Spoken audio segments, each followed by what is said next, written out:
Hello, my name is Benjamin Portaro. Where and when were you born? I was born in Italy in 1921, So how old are you right now? 99 and a half. Do you feel like you're 99?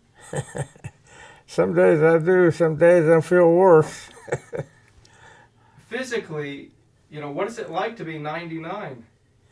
Well, up until 3 years ago when I had the pneumonia and the flu and that AFib, I was doing okay. I could get out and cut trees and work in the garden and everything, but I started going downhill after that. I don't know, it just took a sap out of me.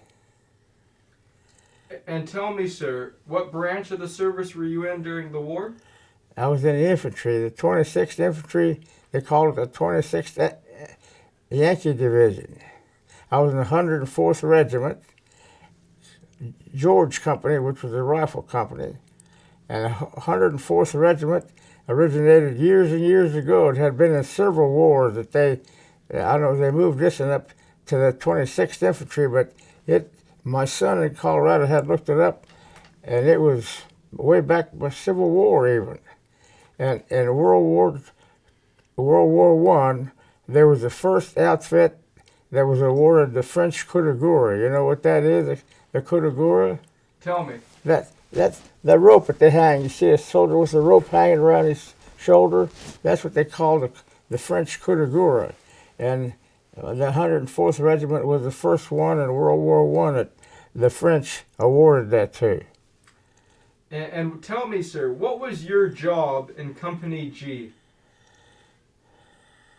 When? When you joined Company G, what was your specific job? Were you a rifleman? Yeah. And for those who don't know, explain the role of a rifleman in combat.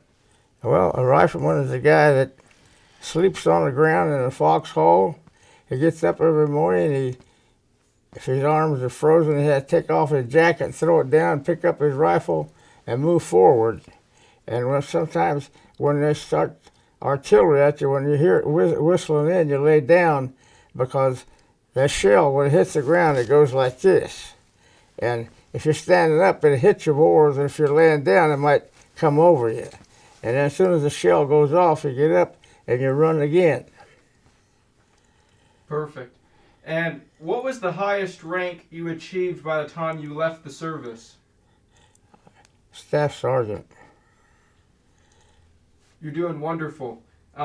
Before we go any further, I want to backtrack. You mentioned you were born in Italy. Yeah. Did you grow up there? No, I grew up in Admiral, West Virginia, just 3 miles from here. Talk to me about growing up in West Virginia. I grew up in a little town in the suburb of here, and I wouldn't trade my childhood from there for nowhere in the world. Me and my cousin used to play, go out and climb trees and pole vault and everything else. We didn't have any toys, bought toys, but we had more fun than these kids do nowadays with all these bought toys. I just loved it out there. And we learned how to set traps in the wintertime. We'd set traps, catch rabbits, bring them home. We used to eat them. Well, people used to hunt rabbits and eat them. Now people turn their nose at them, but I like a rabbit better than a chicken. What do you remember about the struggles your family faced during the Great Depression years? I learned how to live. My dad came over here for a better way of life, and that's what he told me when I was 9 years old. He said, I come over here so that you could do better than me, and for your kids to do better than you, and future generations to do better. And to this day, I have no children or grandchildren that had to get on assistance from the government. They're all standing on their own 2 feet. Some of them are doing very well. Jimmy there has his own business. I have a granddaughter that makes over $200,000 a year. I have another one makes about $175,000. My youngest one just graduated from college and went to South Carolina to start out at $80,000. So they're doing pretty well. I have a couple grandchildren that's lawyers. One's a lawyer for the Justice Department. The other one's in private practice in Charleston, West Virginia. And I'm proud of my dad for his thought, because back when he came here, he was working in the mines, he was digging coal and loading it for 25 cents a ton. And he only got, if he didn't get them little coal cars to load, he didn't work that day, so he didn't get nothing. So he quit there and went to work in a glass factory, and still only making 25 cents an hour. So what we did, my dad, we lived out there in Admore. We had a nice big piece of ground. We dug it up. My mom used to put 500 quarts of vegetables in a jar. We raised a couple of hogs to kill in the fall to make our own sausage and hams. We had a dozen chickens to get our own eggs, and we had a little cow to get their own milk. So we had to cut hay for the cow, but we learned how to work. We learned how to stand on our own 2 feet. That was perfect. Before the war, what were you planning on doing with your life? Well, I was working for a construction company. I got a job when I was 18 years old for a construction company, putting roofing and siding on buildings. And that's where I was working when I went to the war. I really could have stayed out of the war, because the company I was working for was working on defense plants, and that I could have got deferred. I did get deferred once, but I told my boss I didn't want no more, because all my buddies from my hometown were going to the service, and I didn't want to be called a 4F. How did you hear about the attack on Pearl Harbor? Well, I think I was in a movie, and everybody started going out on the street talking about it. I think that's what happened. I think that's how it was. I was working down, I think it was Washington, D.C., because the next day, all them buildings down there had got guns and everything on. They didn't know what was going to happen, because I was working down there on the National Gallery of Art. And you mentioned that you were working at the defense plant. After you refused the second deferment, take me through. How did you end up in the service? Well, they drafted me then.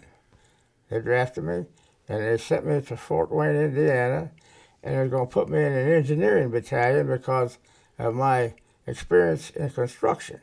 And while they was there, they was going to build a swimming pool for the officers. And the guy had me along with him. He asked me how I was going to get cement from here to there, and I said, well, you got enough of men here, build a big trough, and have a guy stand alongside it and pull the cement down. And they did that, and then they'd all move it. And he says, I want you here to be in my engineering battalion. I said, well, they wanted me to wait 3 months. I wouldn't have couldn't go to town, couldn't do nothing. I said, I don't want to wait that long. So then they still put me in Transportation Corps. And I went to Claiborne, Louisiana, and we used to go out with the Southern Pacific Railroad to work on railroad wrecks, help pick cars back on the track and stuff, how to work on diesel engines.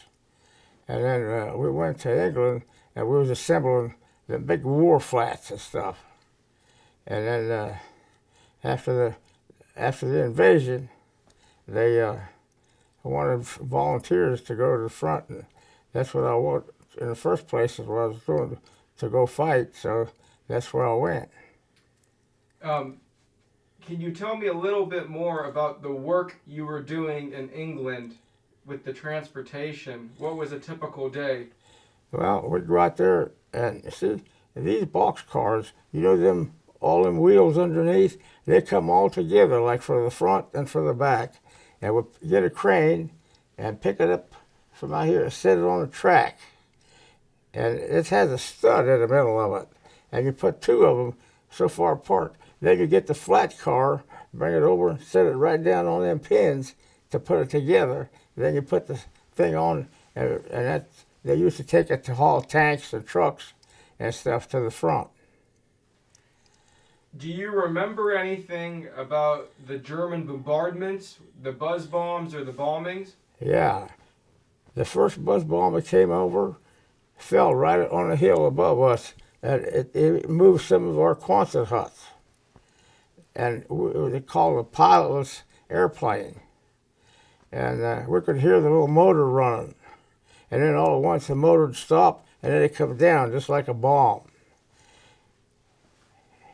And what do you remember about the destruction to some of the English towns? Oh, they were terrible. Matter of fact, one of the policemen, I was on guard at a train station, and one of the local policemen was on guard there also. We used to talk, and he told me if we wouldn't have stepped in when we did, that England was ready to throw in the towel. And you know, if they wouldn't have thrown in the towel, that war might have never been over. If we wouldn't have a stepping stone like England to send our troops to go from there, if we'd have to go from here, we would have had a heck of a job. You know, you mentioned that they were asking for volunteers. How did the notice actually come? Did an officer Yeah, come? no, they come out there and asked you. They come out there and asked you. Did a lot of the men volunteer? Yeah, there was others. There was others who went too. So once you volunteered for the front lines, what happens? Yeah, they sent us for I think it was six or 9 weeks fast training for infantry training, and we went and after we did our training on the firing line, then we was ready to go, and I did awful good on the firing line. They kept me there 2 weeks as a instructor before I went. And then when I went to France, I joined my outfit in a bread oven. You know, over in Europe, you know how they make them big bread ovens out of far brick? And it's big enough to walk into. And it was raining, and what was left of my squad was sitting down in there, and they had 4 replacements to join it because 4 of the other guys got killed, and we joined them there in the oven. How did these combat veterans, how did they react to the green troops? Well, I'll tell you something. You know, people used to discriminate against each other. They still do. And they used to talk about the Jews.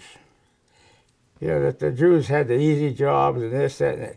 That squad leader, that outfit I was in, was a Jewish boy. He was the nicest man I ever knew. Because when you first are in combat and you're out there, you're scared, you're in a foxhole, and he'd crawl around at night and come over and say, "How you doing, Ben? How you doing this and that?" And that made you feel good. And then he got some shrapnel hit him in the leg. He went on sick call and never did see him anymore. But he was a nice person.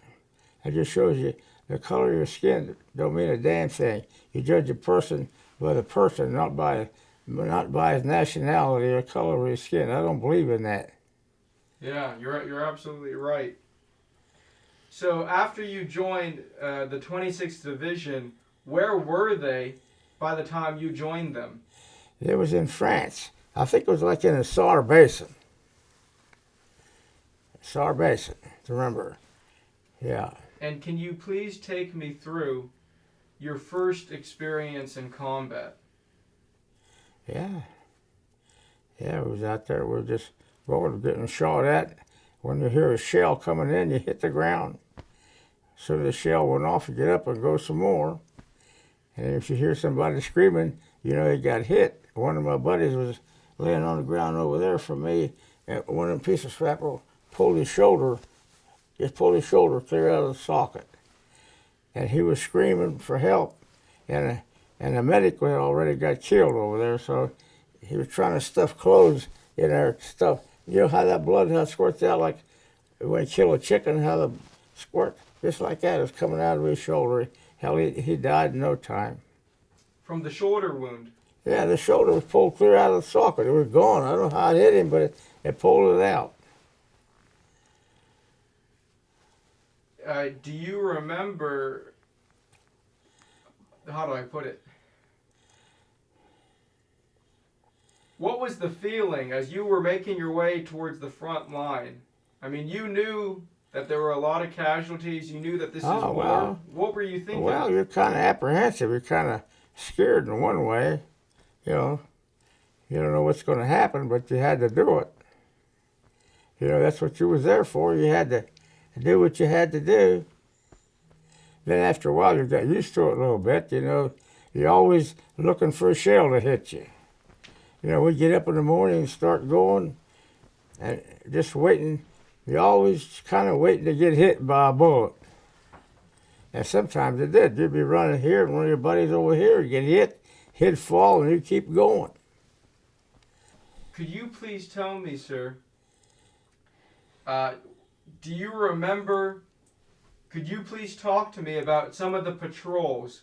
All the questions I'm asking you, this is all before the story of how you got captured. Yeah. So tell me about some of the patrols you went on. Yes. I was on a patrol, what you call a star patrol, at night. So when I was a sergeant, that's my job. I'd take me and 4 guys. I'd be in the front, the 2 guys over here, and 2 guys back here. And we'd lay a raincoat over my head, and I studied this map. I was supposed to go to a certain point and listen to see if we could hear, try to estimate how many troops was there. So he'd move and sneak along, and then every now and then I'd have to lay down and look at look at that map, and because I could read the compass pretty good. And we'd get up close and we could hear motors running or people talking, and we'd mark it where we was at. Then we'd go back, and then they'd start dropping artillery on them. That was always at night we did that. What do you remember as you got close to the German lines? What would you hear or see? Well, you could hear them talking sometimes. You could hear a motor running. Some of them big machines, they let the motors run about all the time, like them tanks and stuff. And you could hear them idling over there.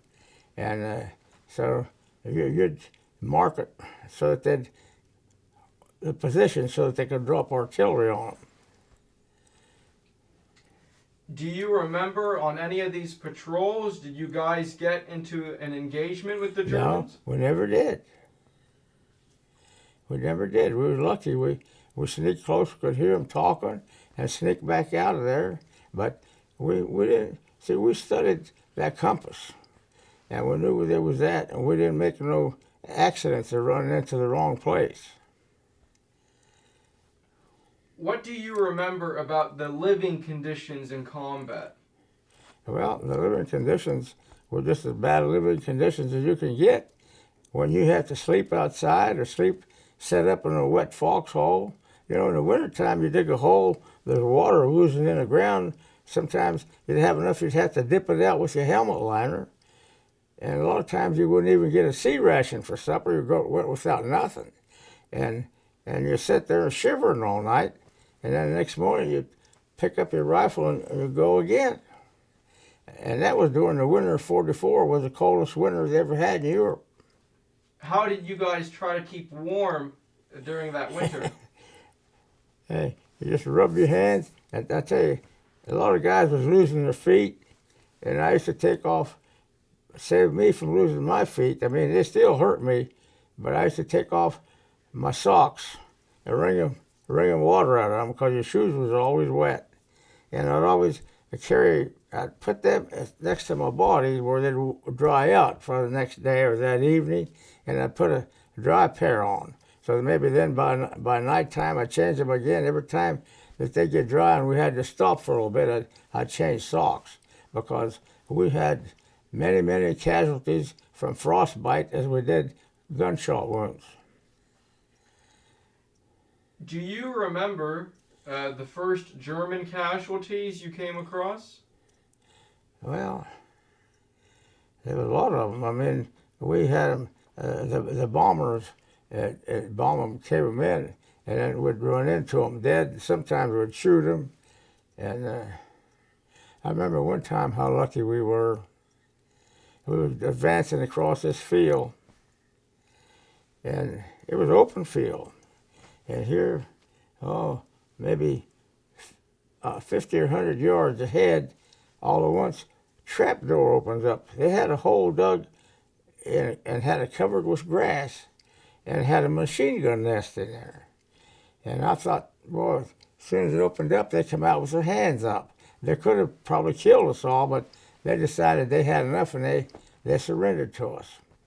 That was about as close to being shot face to face as any of them, because most of the time you're traveling and they're shooting you from a tree or far away. You don't know who hit who. Just like you're shooting at somebody, maybe you hit him, maybe two other guys hit him. Because you're all kind of firing in the same area. Yeah, well, we'd be in a line. Yeah, we'd be scattered out for several miles, and we had an objective to get. We're supposed to get to a certain point. Then when we got there, we'd dig in, and then sometimes if we got there early, they'd have a second objective to go. If not, if it was late in the afternoon, you'd dig a foxhole and wait till the next morning to go to your next objective. You mentioned the German casualties. What about the American casualties? Do you remember the first ones you came across? Oh, yeah. Yeah, hell yes. I've seen a lot of them laying in the woods that they hadn't picked up yet. And some of them had the clothes taken off of them. Some of them Germans in that Belgian breakthrough, they had overrun a lot of our guys and stripped the clothes and boots off of them and left them there in their underwear. And then put them clothes on and infiltrated into our outfit. And some of them, you have a password every day. And I don't know how they would get that damn password, but sometimes they knew the password and get right in. Then they go back in the back and start killing people until they're caught up with them. The casualties that you mentioned, are these wounded and killed or just killed? Or?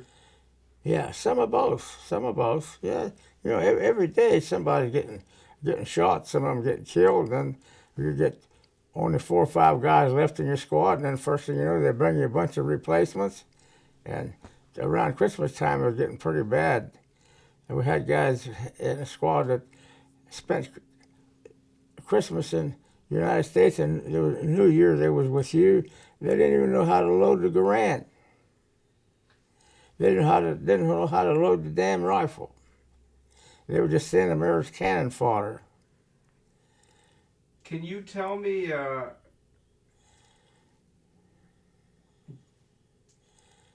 do you remember any times when the German planes strafed your positions? Oh, all the time. All the time. You could see the pilots grin on their face when they come down, strafing at you. You could see the pilot, they come down that low and strafing at you. I mean, how do you protect yourself when there's a plane shooting at you? We just hit the ground and just hope that the bullet don't hit you, that's all.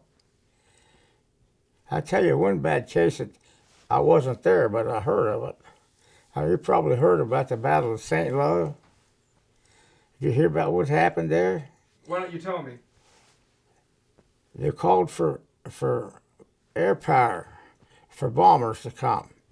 And they put up a smoke screen. And the bomber was supposed to bomb either, north or south of that smoke screen.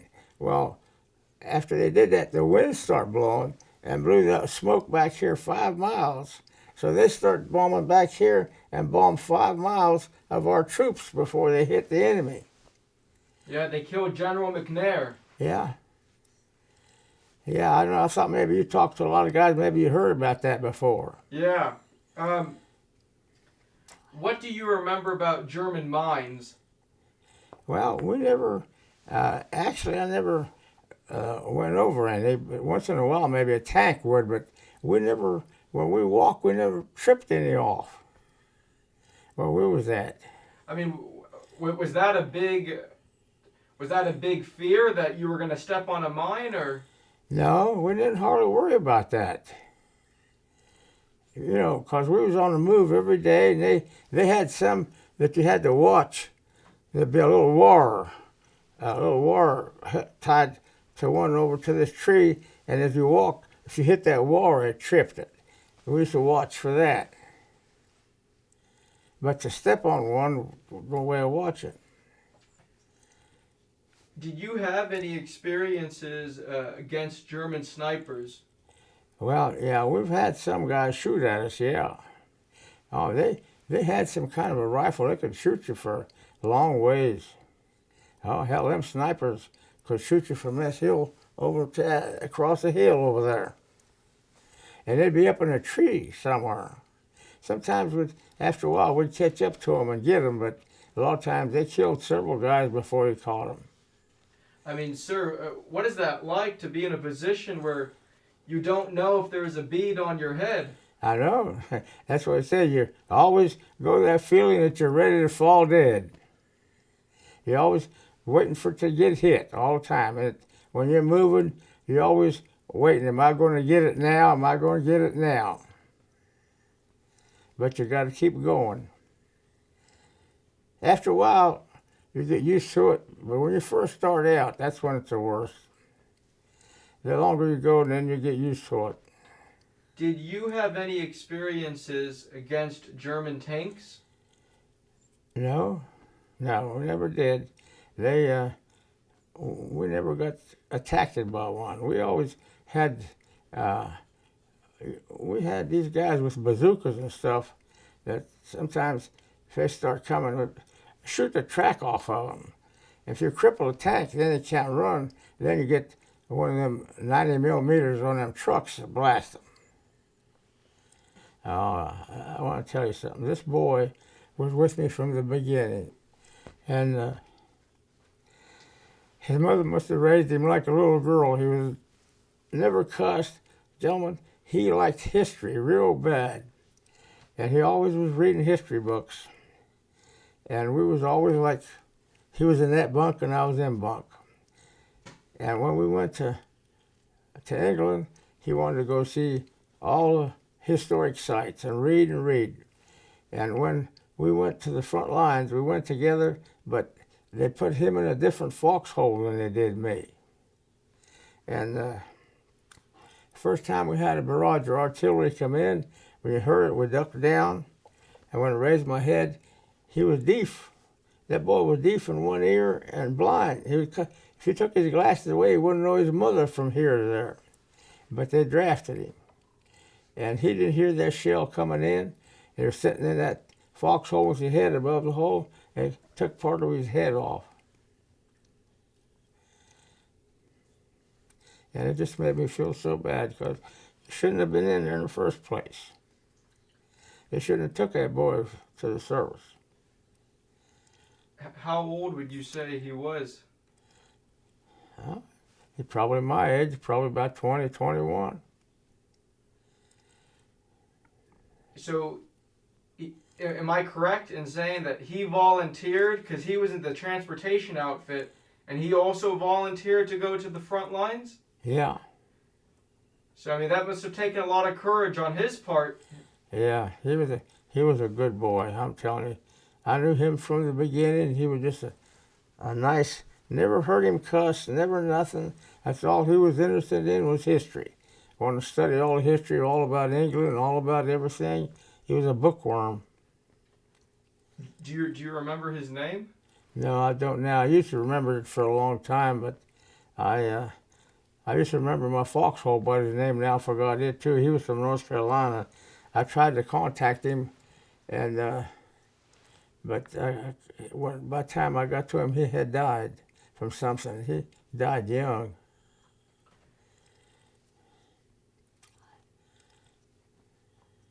I mean, you mentioned the story about the shell hitting the bookworm. Yeah. How far away was that from you? Oh, about from here to the curb. That's about how far apart we had our foxholes. Thank you for sharing that. There was another. My understanding is you also had a couple other close calls with artillery. Can you tell me about that? Yeah. Well, you always have close calls with artillery, you know. You're in a certain place, a shell hit right above you, and you lay down, stuff falls all over you, and that's it. Yeah. But wasn't there a time that a shell it landed? Yeah. Can you tell me about that? Oh, that happened a couple times. You stand in the woods, and that shell, it wouldn't hit the ground. It hit belly like this. It hit here, and go down and hit a tree down in the woods. Yeah, they come that close. If that detonator would have hit the ground right there, would have hit from here to there, it would have blowed me all to hell. But as it was, it hit the ground and glanced off down into the woods and hit on a tree. You know, when these shells, when they would hit the trees, it would rain down shrapnel. Oh, right, shrapnel and treetops. We were down in the woods, and some of them, sometimes they had what they call an air burst that would explode in the air instead of on the ground. And a foxhole wouldn't help you there. You know, if you dig a foxhole, it'll get right down on you. So we used to try to get in a ditch and dig a little cave like this because the shrapnel come down on top of you. And them trees, some of them shells explode right top of the trees, and the trees would come down on you. Were there times that you helped provide first aid to any of the wounded men? Well, I helped pick them up, but we always lucky we had a medic, well, except the one time where the medic was killed and the guy was screaming with his shoulder had pulled out. Usually we had a medic with us. Yeah, the reason I asked that is because I know every GI carried a first aid kit. Yeah. And what weapon did you carry in combat? What weapon did you carry? Well, when I first started, I was a BAR man. Then when they made me a sergeant, I gave it up and I carried a Garand. I loved that Garand. That's what I had made that real good score back in England on the firing line, and I just loved it.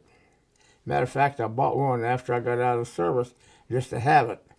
And my youngest son that died had it when he died, so we got it out there in a safe now.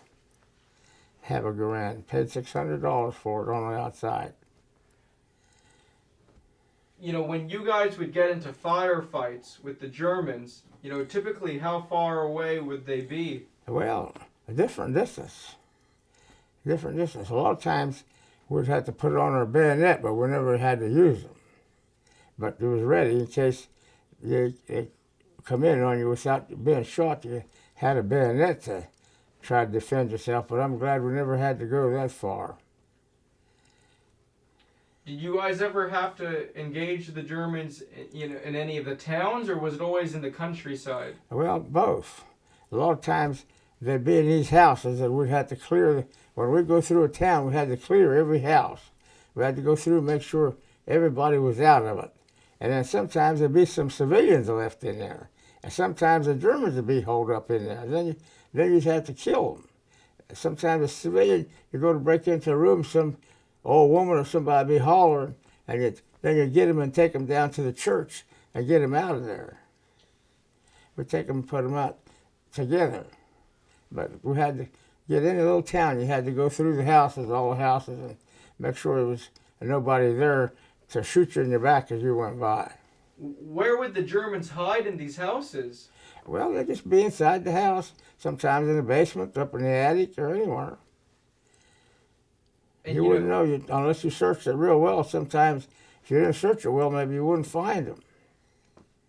You know, and when you would go in these houses, would the Germans typically, would the soldiers surrender, or would they always fight back? Yeah, sometimes. Sometimes they would surrender. Sometimes when you open the door, they'd shoot you.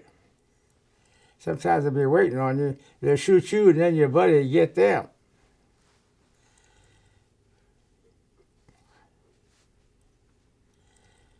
I mean, what's that like when you're going room to room, not knowing around the corner? You're up pretty tight, I'll tell you. You always feel like you're just 1 second away from exploding. You know, it just makes you, no matter how long you've been doing it, you feel nervous about it because you're waiting to see who's going to get shot first.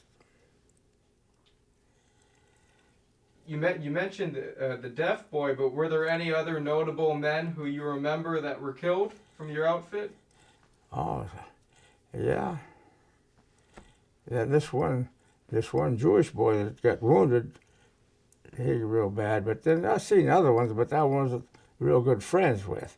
But that one, the first one, we was together from basic training all the way through. Now, after you get up there and get replacements, you get a guy you don't know him, maybe tell you, well, this is Joe or Jim or what. You don't know nothing about him. But this guy, I knew all about him. He told me about his childhood. His daddy was dead, and his mom had raised this, and he's a polite, nice guy, and you just kind of like a guy like that. You know, in the movies, the war movies are so inaccurate. They make it seem like, you know, the guy, if he gets killed, it's a bullet straight through the heart. But in reality, it's not like that. Would you say most of the casualties was from artillery or small arms fire? I would say, myself, I'd say from artillery. I'll tell you what happened. We had moved down into Luxembourg, a little town there, and we was dug in, and that's when the Germans was making that big move on us. You know, you've heard the big move, what they were trying to split our army in two, and, you know, if they could have done that, they would have broke off our fuel line and stuff. So they was dug in, and the next day they took me and my squad and put us on trucks and took us up on top of this mountain. And they would give us walkie-talkie to call back to artillery to watch the Germans when they was coming across. Well, they was attacking to slow them down with artillery fire. So we could hear them, we could see a glass, you know, like sunshine on a glass or something far away, and we'd call for a smoke bomb, and then with the artillery, the smoke bomb would go off, and you'd see how close that was to where your target was, and you'd tell them to go so many yards this way or so many yards that way. And so then we'd give them a barrage. And that went on all day. And towards that evening, they started getting pretty close. And it was just about dusk. I told a commanding officer, I said, well, don't you let us make a run for it. I said, we'll come down straight over the mountain, because we was on top of the mountain. They were down the valley. I said, we can make a run for it. And I said, maybe some of us can get through. I said, because you could see them moving around us, you know, like from here to that house there. We was hidden in some rocks. He said, no, he says, you hold off. He says, we'll move a regiment up to you. Well, no regiment ever showed up. And when them guys found us, they pinned us down, and we shot till we run out of ammunition. There were a couple of guys was dead, and one guy had a broken leg, and I had a piece of shrapnel hit me in the leg, but it was bleeding, but I could walk. And they come in there, they knew we were running out of ammunition, we quit shooting, so they come in with their bayonets pointed and stuff, talking in German, and then they started taking us out of there. And just like I told you, the one guy couldn't get up, he had a broken leg, and they shot him right in the head, and they moved the rest of us up. Then they lined us up, like for a firing squad. And these guys lined up there with the rifles ready to shoot us, and so the German officer come out and start saying something. Well, I think what it was, we was new up there, see, because we was fighting in France and all down through there, and they moved us up there on account of that Bulge. See, a lot of these other outfits was already up there, but we was new, and they wanted to find out who we were. And they searched us and looked for, see if, you know, when you go into combat, you're supposed to take all your patches off. Some of them did, some of them didn't, but they searched you and tried to find out who we were, and that's what saved us from getting killed. So then they took us, and we went to Stalag 12A. And that was like a transit camp. Like you stay there a few days, and then they send you back to a work camp. And when we was in there, and some guy told me, he said, you know, he says, this is a bad place to go hungry here, so, but this is the closest place to the front lines. He says, when our troops cross the Rhine, we'll be the first ones to be liberated. He says, if you go way back into Germany, it might get 6 more months before they get to you. So I said, boy, that sounds good to me. So I didn't answer my name. And when they called you out to move out, so then they didn't care. They just left you there. So that's why I stayed there. And then they put me on on a burial detail.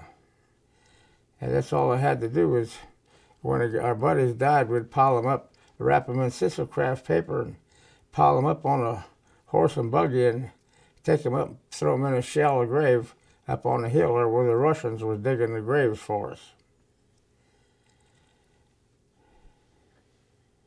Thank you for sharing that. But going back to the incident of how you got captured,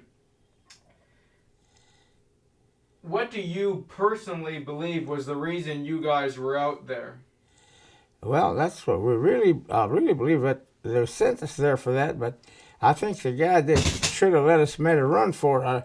I knew damn well that regiment ain't going to come up a mountainside like that, where we could have come rolling downhill. We could have chanced on some of us making it.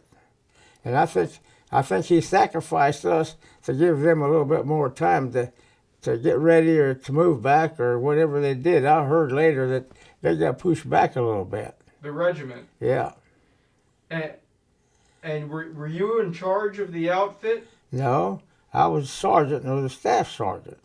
But I was doing all the staff sergeant was just over there. Wasn't feeling good. I was doing all the managing, you know. I was in charge, like. And so you were communicating back with the regiment, what, through the radio? Yeah. And can you describe what was the area where you guys were holed up? Well, it looked like it was an old piece of farmland. And they had gathered all these rocks when they cleaned the ground, and they had these rocks piled up there. So during the day while we was waiting, we took it and made like a little fort, you know, like when kids played with a fort, and built them rock wall up about this high. And then we was laying down behind there. When the Germans came, we was behind them rocks shooting at them till they caught up to us. And what do you remember about, I mean, the firefight that actually happened? You know, you mentioned you guys ran out of ammunition. Yeah, well, we run out of ammunition, and them guys, when we didn't start shooting back, they kept saying, give us the up, give us the up. Somebody could talk half American. And we stayed there, and they walked in on us and start lining us up. That's all there was to it.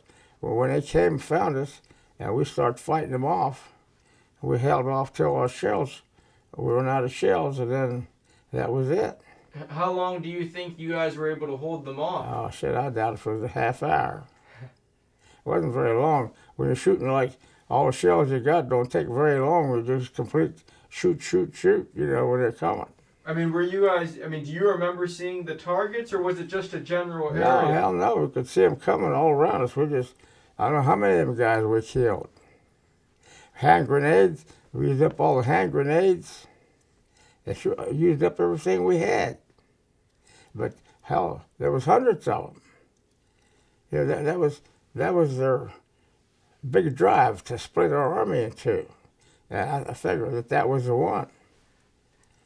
Am I correct in saying this was all during when there was snow on the ground? Yeah. Oh, yeah. Down there, around that little town where before we went up on the hill there, we had dug a nice foxhole, and they told us we were going to be there a while. So we cut some little saplings and put it over the foxhole and piled dirt on top of it. That way a mortar shell wouldn't even come through it. But then when we stayed in it one night, and they sent us up on the hill. That's the Army for you. Yeah. Yeah, I said, you're going to be here for a while, so we dug a nice foxhole where we could sit in there without the weather on us. And by God, the next day we had to leave it. You mentioned that, how many of you guys were there in total? We were there about 12 of us. 12 was in the squad. We had a full squad at the time. And there were 2 of them was killed. One had a broken leg, and I had a wounded leg. Do you remember that wound? I mean, what happened? Did a shell just... Yeah, a piece of shrapnel, I think. I don't know if it was from a hand grenade or what it was. It cut my leg down through here. You can't hardly see that white scar up through there now, if you can see it or not. Sure. The camera can't see that, but if you could just tell the camera, where did it hit you? Well, it had like from here to here. Come up like this. I can't even see it myself now. but that's where it was.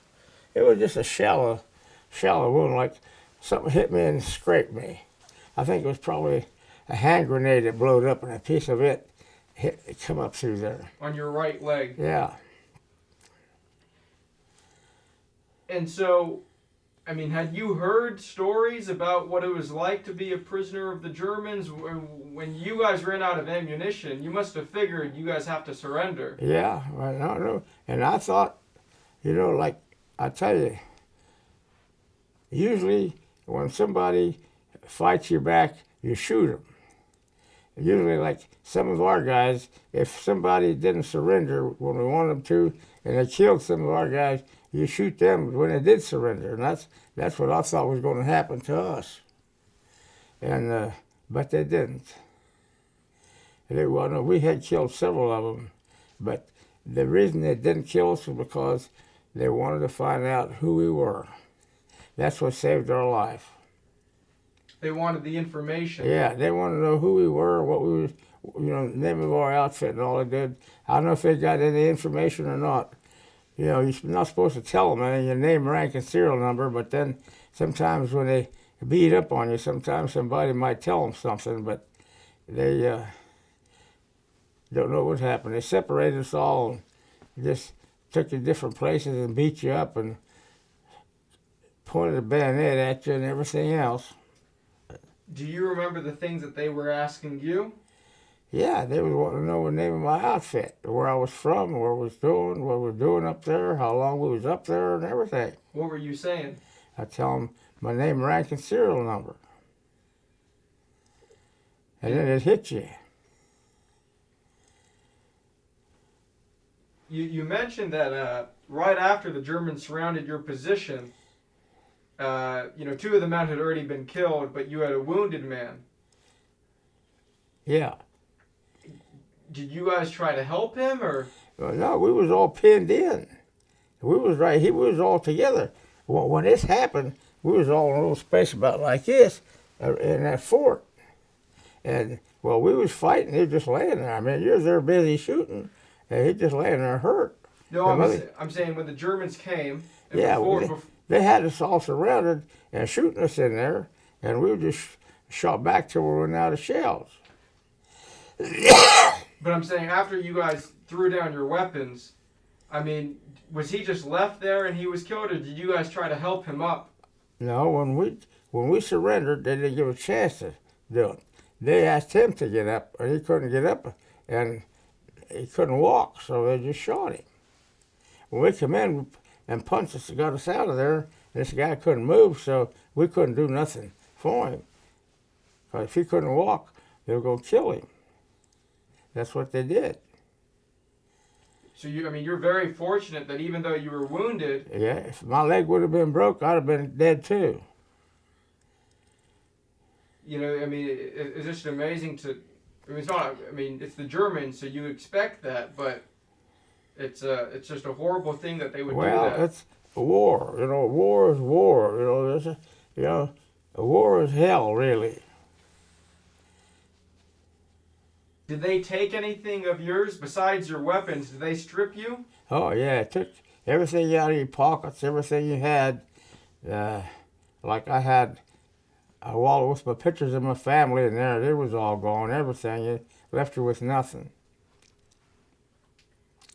And so you talk about, getting interrogated. What was it, the actual army, the German army, or was it the... I think it was... Gestapo?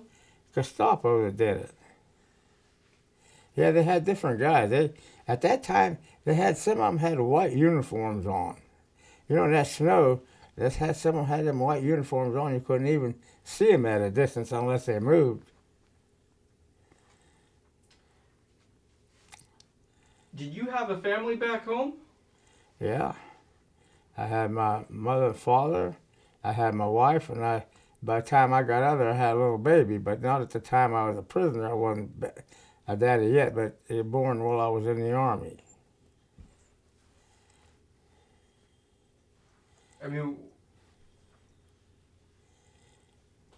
It's just amazing that mean, you had a family, and you still, you didn't want. A lot of people would have used that draft deferment. If you had kept that draft deferment, you would have never gone overseas. What was it that motivated you, besides your buddies all being? Well, that was it. I just wanted to do my part. This was my country. I wanted to fight for it. I was, at that time, I was patriotic. I still am. I wish more people had that attitude. Well, people in this country take it for granted. They don't know how damn well off they are. If they go over in some of them countries, even the best countries over there, and they're as nice, well off as we are. Yeah, I think people are they grow up not knowing how lucky they are. That's right. They take it for granted. That's the bad part of it. Because a lot of them now, I don't know if they'd fight for the country or not. The way the attitude of some of them. Some of the way people talk, it's like the U.S. are the bad guys. Yeah. Which is not true. No, that's what I'm saying. They, just like they condemn them for going over throwing them atomic bombs. Well, look, that war would have lasted a lot longer, would have got a lot more people killed. They would have dropped it on us. If they would have had it first, they'd have come over here and bombed all our cities. You're absolutely right. So, after you get interrogated by the Gestapo, you mentioned you go to Stalag 12A. Yeah. Can you tell me about the conditions at Stalag 12A? Well, they didn't have no running water. You slept like a shed, like where you keep cows and stuff. It's all open, but there's a roof on it, but it's all open all the sides. They just lay on some straw, and that straw is full of lice. They had lice. Get up in the morning and pick the lice off of you and squeeze them between the thumbnails to squash them. And we never had, the only thing we ever had to eat was once in a while I'd cut a piece of bread, looks like made out of sawdust, about that big, cut it up for 10 men about every day or two. In the meantime, they looked like they cooked a lot of greens, turnip greens, and they used to give us the juice. So they'd eat the greens and give us the juice to drink, and that'd give you diarrhea. That's why people were dying so easy. They give you some of that diarrhea that, boy, in no time, your weight would go down, you'd lose pounds a day. That diarrhea was so bad. And then that's the only thing I had to do was to help bury the guys when they died. Every 2 or 3 days, I had to go up there, and I didn't have to dig the hole. We just had to wrap the guys up and put take one dog tag and put it between their teeth, and take the other dog tag and give it to them, hopefully to give it to the American Red Cross. And that's why every now and then they find a dog tag somewhere and send it home. The remains is all gone, the bones and everything gone. They just find that brass, don't rust. That brass dog tag live a long time out there on the ground. Well, where would they be buried? Just outside of the camp? Yeah. We had a bunch of shallow graves that they had some Russian prisoners in another section, and they had the Russians. They made them dig the graves. We didn't have to dig no graves, but we had to put the soldiers in there, and then we'd leave, and then they'd bring the Russians in there to put dirt over them. But that's what we would take them and take a dog tag, and sometimes it was hard to get into their mouth. You had to get in between their teeth, so it's in their mouth, and then save the other one to give to give to the American Red Cross, and then Red Cross would keep them. So later on, when they found the bodies, they could match them up. Did you ever see the German guards abuse the interview? Excuse me. Did you ever see the German guards abuse any of the soldiers? Oh, a lot of times, if they just sometimes they were just hateful. If you'd be walking by, it'd just hit you in the back with across the ribs with the butt of the rifle. Because they hated us.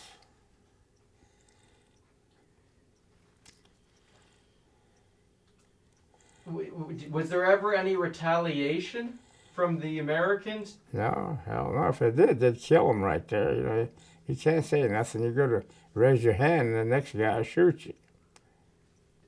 Some of the men I've met, they talk about escape attempts from the camp. Do you remember helping with any of the tunnels, or? No, I'll tell you how I escaped.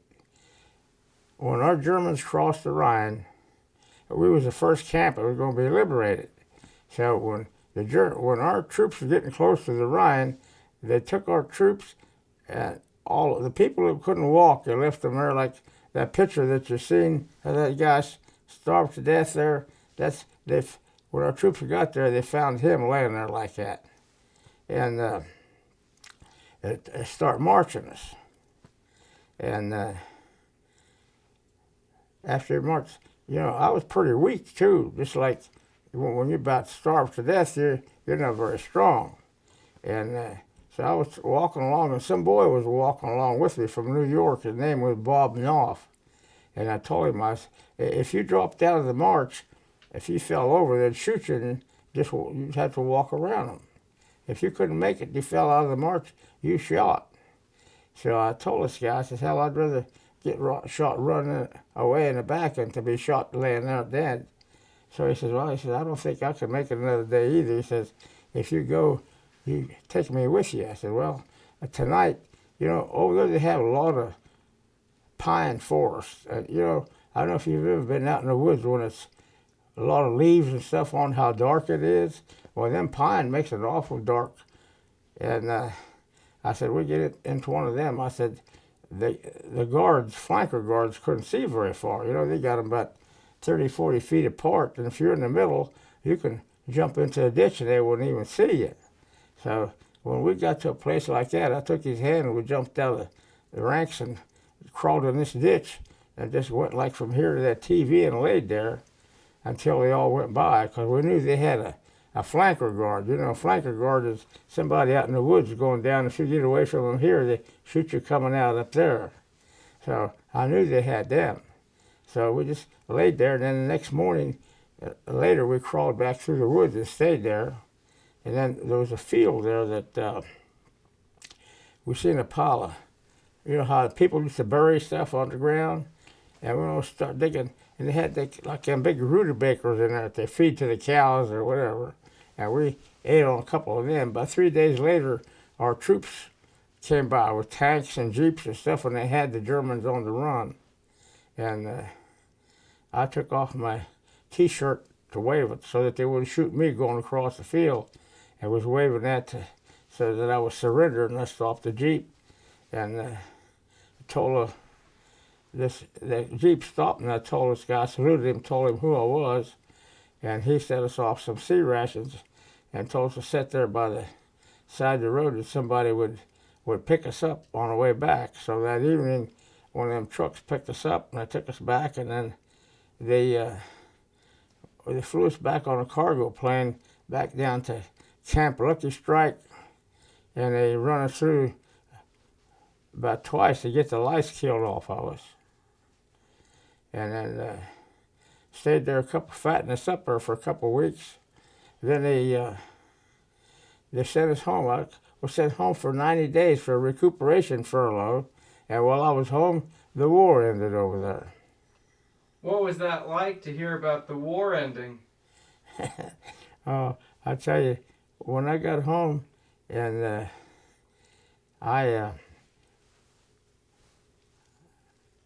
before I went back, the war was over there, but it wasn't over in Japan yet. Well, it made me feel real good, except for one thing. I went into the house. They didn't keep the door locked back at that time. I looked at the newspaper, and there was a paper clipping there of my best buddy, and he was my cousin. Got killed in the same battle I was captured in, wounded and captured, about 25 miles from me. He was in the 82nd Airborne Division, and he had got killed taking a bandolier of ammunition to a machine gunner. And he had enough of points to get out.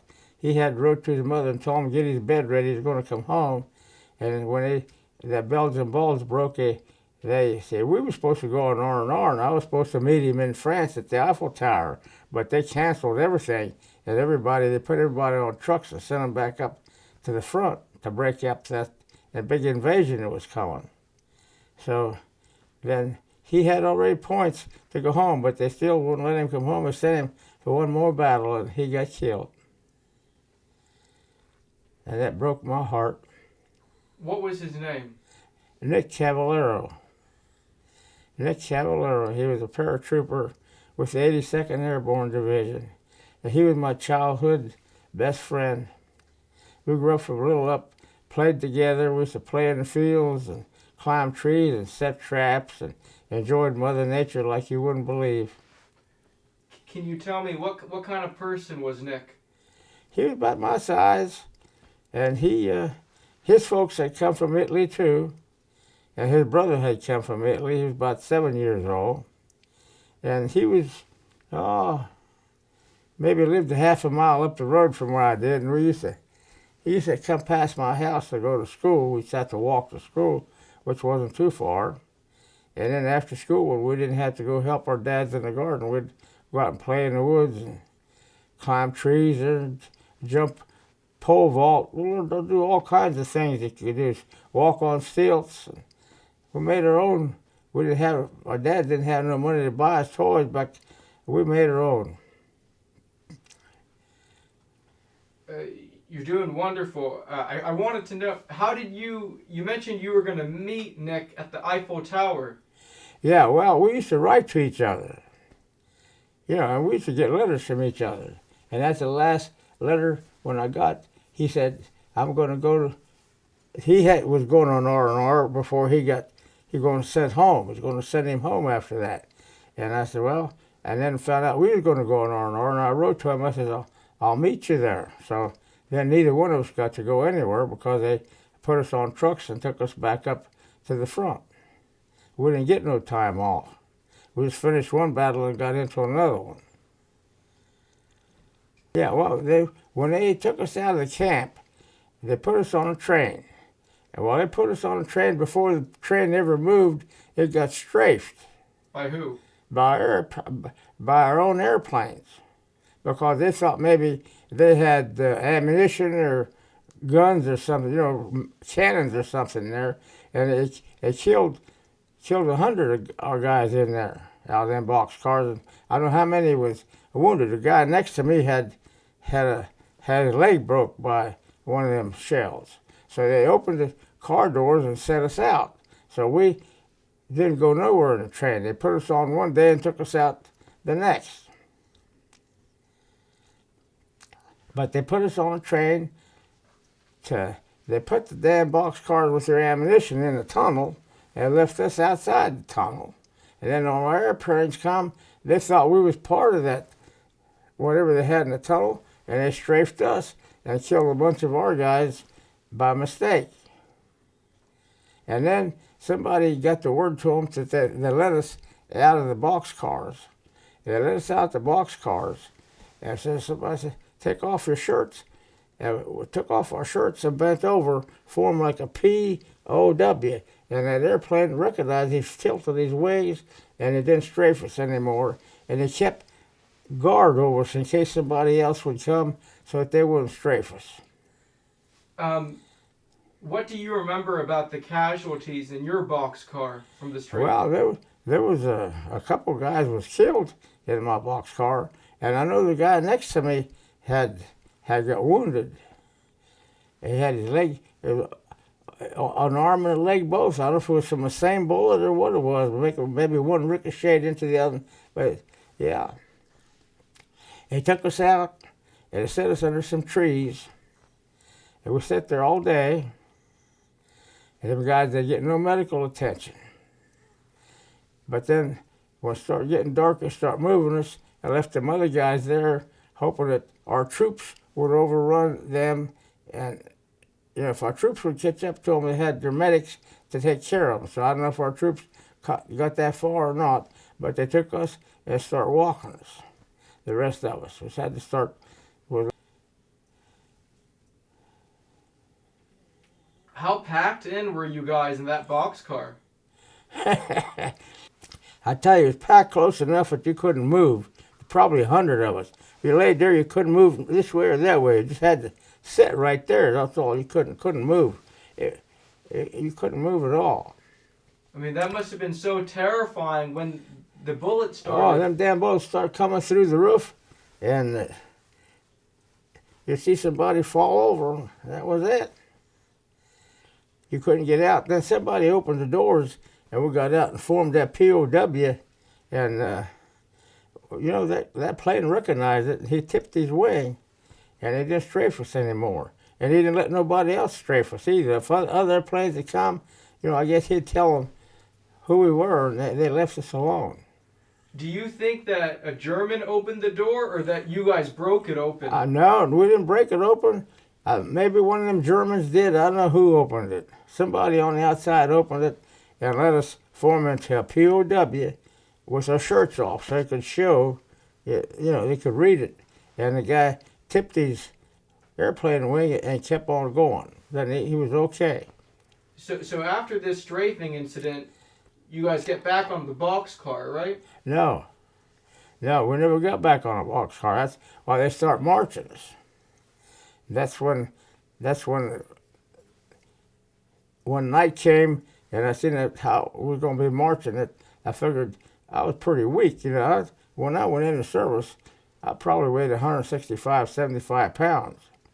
And, by that time, I was probably down around 100 because, like that guy over there, he's probably about 80, 85. And I was pretty weak. And I figured that if I had to fall out of the march like this other guys did, that they'd shoot me the same way. So I said, shit, I'd rather be shot running than I would laying there watching him shoot. How long were you on that march before you and that other man escaped? I think it was the second day. I think it was second evening. And so on that first day, and the second, the first 2 days, I mean, did a lot of the men fall out? Yeah, a lot of guys was that bad of shape that they fall out, and the Germans would just shoot them, and we just walk around them and keep on going. So that's why I told this guy, I never knew him before, but he introduced himself and we started talking.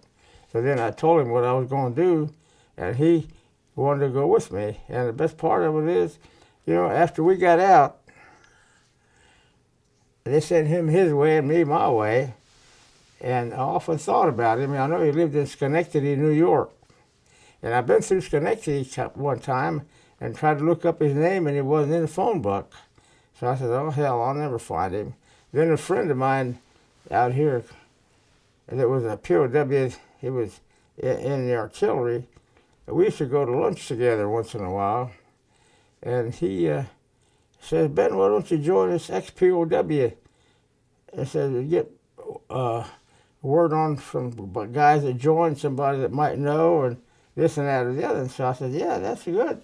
So I sent in my dues. And in the back of the book, it says new members. So this guy was recuperating from prostate cancer. He had moved from Schenectady to Newport News, Virginia, and he was looking at that, seeing that my name, and he called me up.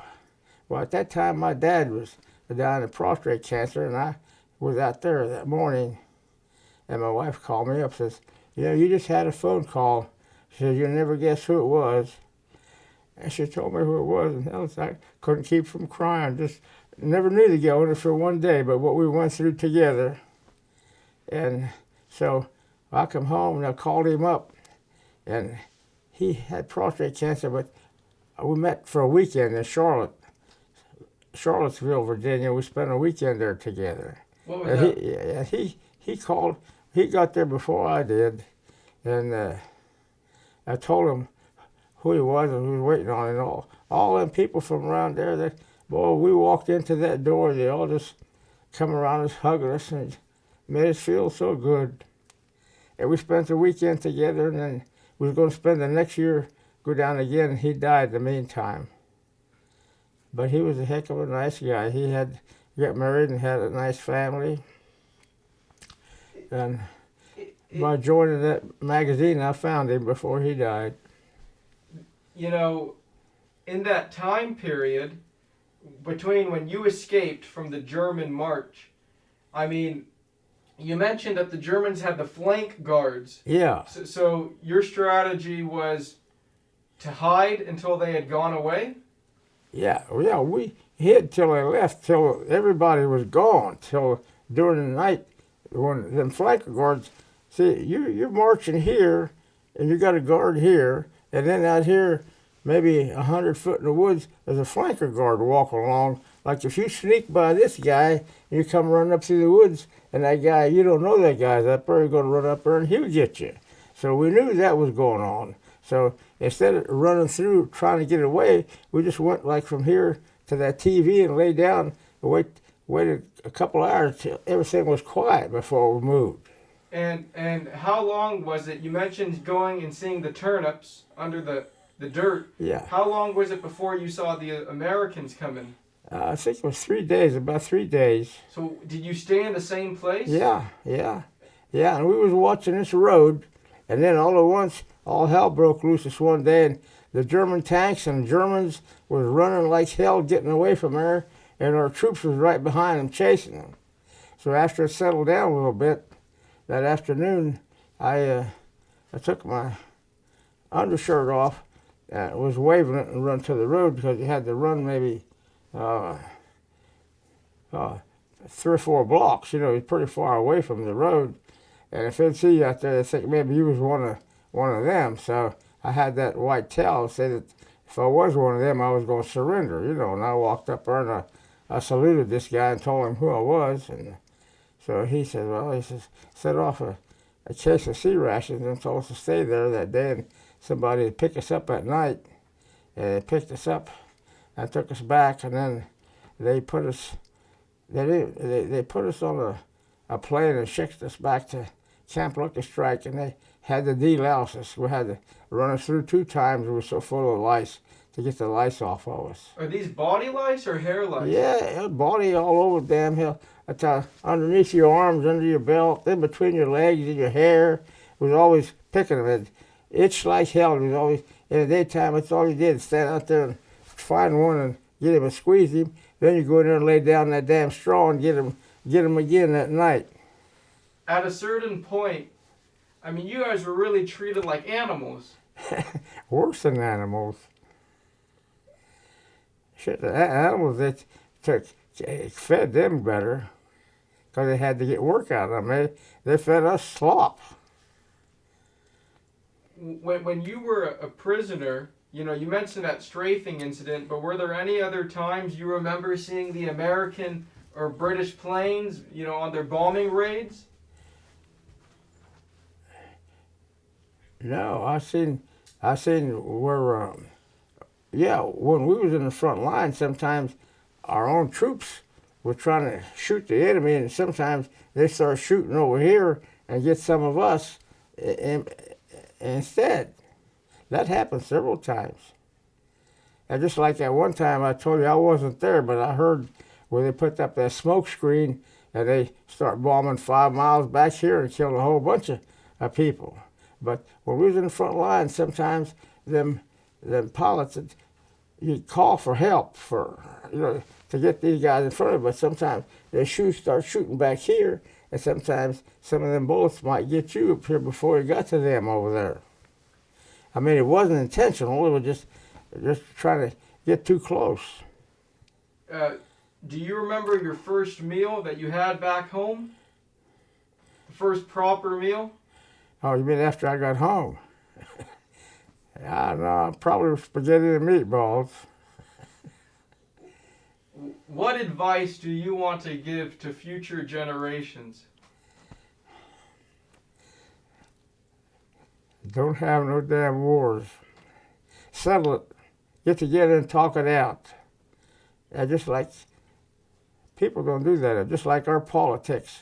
I don't know what politics you're at, but them politicians, they don't talk it out. If one party gets in there, they want their way, the next party their way, and they're supposed to compromise, and they're not doing it. That's why this country is where we're at right now. And that's the same way with everything else. You got to talk about it and compromise. You just can't all be one-sided, whether it's with the government or with your friends or with your neighbors or with your family. Thank you for sharing that. You know, I'm the same age you were when you were overseas. If you were to give me some advice for my life as a young man, what would you tell me? Well, I tell you the way I felt. I felt I had to do my duty for my country. I had duty to my family, and I was fighting for my country because I love my country. And I still do. In your opinion, as someone who has literally bled, you know, you've sacrificed, you know, you were a prisoner of war, you were nearly killed, you saw people getting killed, you had to fire at the enemy. As someone who has given so much for our way of life, what can future generations do to make you feel like it was worth it? Well, if they would be right with each other and quit this damn fueling, you know, like they want to argue with each other countries over anything. Nobody wants to get along. Let them people live over there. You know, I say, stay the hell away from them, like they're going over to the Far East. Let them, them people who have been fighting all their lives, leave them over there. Let them settle their own problems. You know, this country is a great country, but they try to help everybody. And we can't help everybody in the world. And I think, myself, we're sacrificing too many people by helping these other countries, where if it was me, I'd let them settle their own problems. What would you want to say to the men who were killed in the war? What would you want them to know? Well, they served their country and they died for their country. And God bless them. They missed out on their life. They sacrificed their life for us to have one. What kind of person do you want people to always think of you as, sir? Well, I don't know, whatever they want to think. I never tried to hurt anybody. I never harmed anybody. I always stood on my own 2 feet. I raised my kids to be the same way. I have, just like I said, I had 7 children, have lots of grandchildren. They all stood on their own 2 feet, and I never ever got in any trouble with the law, no trouble with nobody else. They all got good jobs. They're all standing on their own 2 feet. And that makes my dad proud as hell up in heaven, because that's what he came here for. I'm sure he'd be very, very happy. And I'm sure not only your kids, but I'm sure a lot of people think very highly of you. Yes, I have a lot of good friends. And that's perfect. Well, sometimes if you're sitting outside and your foxhole gets water in it, sometimes you dipped it out, sometimes you didn't. If you didn't dip it out right away, it'd get covered with ice. Then if a shell started coming in, you had to break the ice and dip it out and jump down in a wet foxhole while shells was coming down. But that was almost, during the winter, almost every day, it would just look, everybody had water in their foxholes. In the wintertime, you got snow melting and stuff. You dig a hole, it's going to get water in it. And that water, you had to, if a shell comes in, you got to jump in that hole to keep shrapnel from cutting you off. Yeah, it better be wet. It's better to be wet than dead. Oh, yeah, and that's what it was, wet and shivering like a dog shivering out there in the cold. You ever see a dog standing out in the cold, how they shivering? Well, believe me, we was doing the same thing. I wanted to inquire, the sawdust bread you were given, I mean, roughly how much of a piece? Well, the loaf was about that big, and we had to cut it in 10 pieces. And didn't get that every day, just every so often. And then the only thing we had were like a cup of juice from us. They cook these turnip greens. I guess they'd eat the turnips and give us the juice from it. That's all we ever got. Never got no, except for that piece of bread every 2 or 3 days. Other than that, that's all we had to eat in that camp. What about the Red Cross packages? I tell you, I heard one time we had one Red Cross package. I think the daggone Germans were taking them and keeping them for themselves. I'm sure. Supposedly, I've interviewed a couple of veterans when the Germans, were surrendering, and the soldiers came across these warehouses full of Red Cross packages meant for the American and British and unopened. Yeah. I mean, that's same thing with the Japanese. But. Yeah, they kept them for themselves, I guess. Well, I'll tell you, when we was marching, when they took us prisoner, we didn't go straight to a prison camp. They marched us, and we'd come through these little towns that had got bombed, and we'd go to the basement and pick up all these dead body parts and put them in a basket. Like, if you fall and the wall falls on you, and the part that's you're under the wall don't burn, but out here the rest of your body burns, and it's like a piece of cooked meat. People who was half buried, that'd be half burnt up and half under that wall. We'd move a wall and we'd just like cook. You might find a leg or a head or part of a body, and we'd pick them up and put them in these baskets for them to take out to bury. And it just, you don't know how bad it would stink. Somebody that's been dead and burnt to death, been laying there for days, and down under there's no air. Picking them bodies up by hand and put them in baskets for them to take away to bury. And I did that for a couple of weeks on our way back. It keeps the little town that had got bombed. They stopped there and did this work once we got done. Then they kept marching us back. From where we was captured, we had to walk back to 12A. Did the Germans actually help you, or they made you guys? Oh, no, hell no, they didn't help. They stood outside. They didn't want to get down there and smell all that steak. They made us go down in there and bring them out. Did you guys have any interactions with any of the living civilians as well? No, sir. They took, like, when we was in combat we did, we'd come into, these civilians would gather them all up and put them in a church. But when we was captured, we come by there. I don't remember any civilians, because if we did, they would have probably thrown rocks at us. The Germans would have, because they hated our air troops. They called them the Flieger, like a devil or something like that. I forget what they called them. Because sometimes when they drop in bombs, they made a mistake, and they bombed some of these towns and killed some of them civilians. And boy, that really hurt. I've met a couple airmen who they were more afraid of the civilians than the soldiers, because if their bomber was hit and they parachuted out, the civilians would come with a pitchfork, and the soldiers would actually save them. The Germans, I tell you, that's because, why? That's just like if you had a family, and I come in there and bombed your house, killed your family, and you're outside, and then I come in there, if you're kidding, you're going to kill me too, right? Yeah. That's just normal. That's the way they felt. Like they bombed their family, killed their family, bombed their houses, and you go down in the basement and find them burnt, just pieces that you find under a wall that fell on them. My only other question, sir, and it's just a clarification. When you were first captured, did they actually line you guys up, or you thought they were going to line you up? No, they did. They lined us up, and it was like a firing squad. And I started saying my prayers because I knew I was going to fall over dead.